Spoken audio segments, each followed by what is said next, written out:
Boas-vindas a mais uma análise.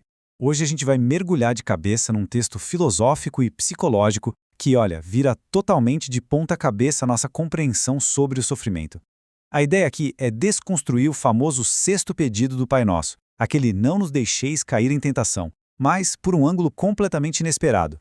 O material de origem mostra que muitos dos nossos grandes dilemas existenciais podem ser, na verdade, só o resultado de uma lente interna que está meio embaçada. Então, por que existe o mal?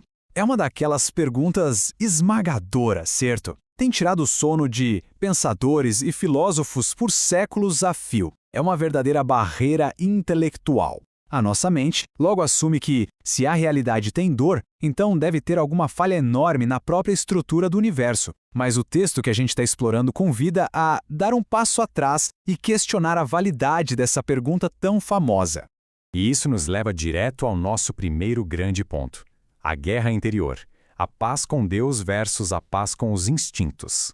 E como essa guerra funciona no dia a dia? O material argumenta o seguinte: tentar encontrar paz, ao mesmo tempo, com o divino e com os nossos instintos mais básicos, é simplesmente impossível. O progresso espiritual exige atrito. Não tem jeito. Com perseverança, os nossos instintos caóticos não somem num passe de mágica. Na verdade, eles acabam sendo contidos. É bem parecido com o que acontece numa cidade bem policiada, onde o crime fica restrito a um território específico. O caos continua lá, mas em vez de dominar as ruas da mente inteira, ele é isolado. E é essa contenção que gera uma paz relativa, permitindo que a consciência superior funcione de verdade. Agora a gente avança para a próxima etapa. O problema do mal, o bloqueio intelectual. O detalhe é que domar os instintos não resolve o problema todo. A mente continua gritando, mas qual é a causa original do sofrimento? E por que falhamos tanto ao tentar resolver isso intelectualmente? A resposta está no contraste brutal da nossa percepção. Pensa no seguinte: quando lidamos com uma doença física específica, a mente entende o problema perfeitamente, porque a biologia tem limites bem claros. Mas perguntar por que há mal no mundo inteiro, isso é impossível de processar. O conceito de mundo é vasto demais. Ninguém jamais experimentou o mundo na sua totalidade. A gente só vivencia pequenos fragmentos. Então, fazer uma pergunta sobre algo que não conseguimos nem abarcar por completo gera uma resposta que simplesmente transcende a nossa capacidade natural. E aí que entra uma mudança de paradigma sensacional no texto. A anatomia da tentação. Frustrações psicológicas disfarçadas de filosofia. Olha só como isso se constrói numa realidade meio absurda, mas que é super comum. Imaginemos uma série de eventos mundanos. A conta de luz atrasou, a mãe adoeceu ou, num dia de puro azar, o cachorro mordeu o vizinho. Coisas normais da vida. Mas como a mente processa esse estresse acumulado? Em vez de só admitir, nossa, tive uma semana péssima, a mente projeta uma queixa cósmica. Ela declara de um jeito super dramático, a vida é uma desgraça, ou a existência é imperfeita. A mente literalmente pega irritações comuns e transforma num grande questionamento existencial, só para dar a elas um peso que não tem. O pulo do gato aqui é entender a palavra grega usada para tentação, pirasmos. Costumamos pensar em tentação só como aquele desejo de cometer um erro moral, tipo mentir ou roubar. Mas o sentido original revela a raiz daquelas queixas dramáticas que acabamos de ver. É uma experiência parcial e confusa que cega a pessoa para a realidade. É um estado psicológico perigoso onde emoções acumuladas simplesmente sequestram a percepção, bloqueando a visão lógica.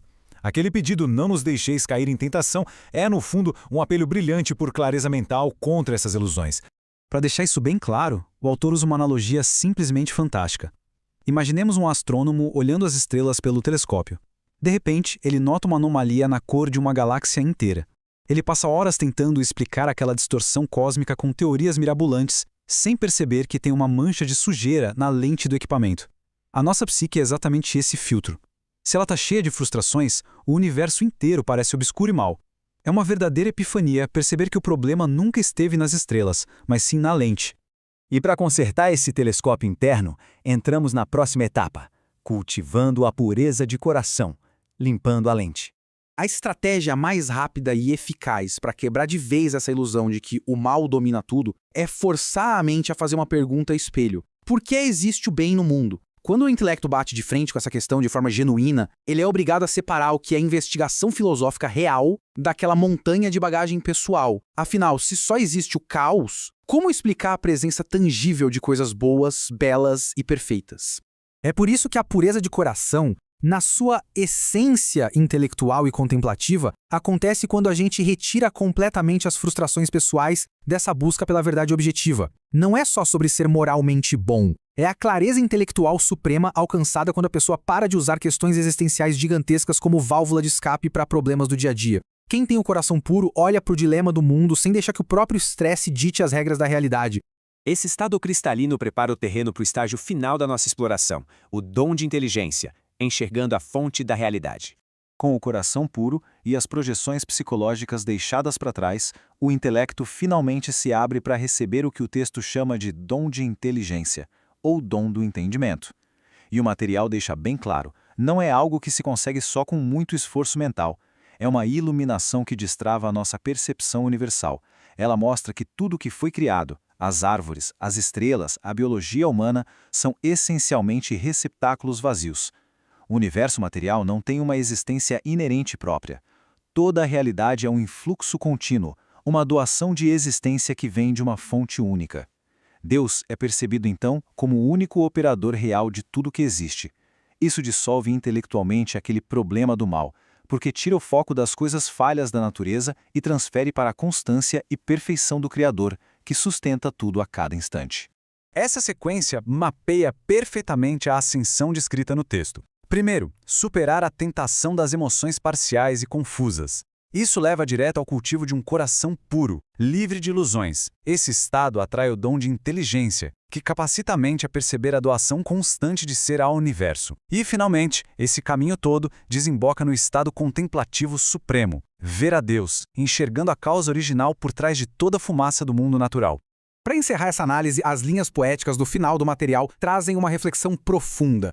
Toda aquela confusão, as frustrações mundanas e as queixas perdem totalmente a força diante de uma contemplação real. O que aconteceria com os nossos grandes dramas filosóficos se a gente gastasse a mesma energia purificando as nossas lentes intelectuais? Talvez a grande resposta para os problemas do mundo não esteja em tentar decifrar o mal, mas sim em ter os olhos limpos o suficiente para reconhecer a realidade imensa e invisível que opera exatamente na nossa frente. Fica aí essa provocação para continuarmos refletindo.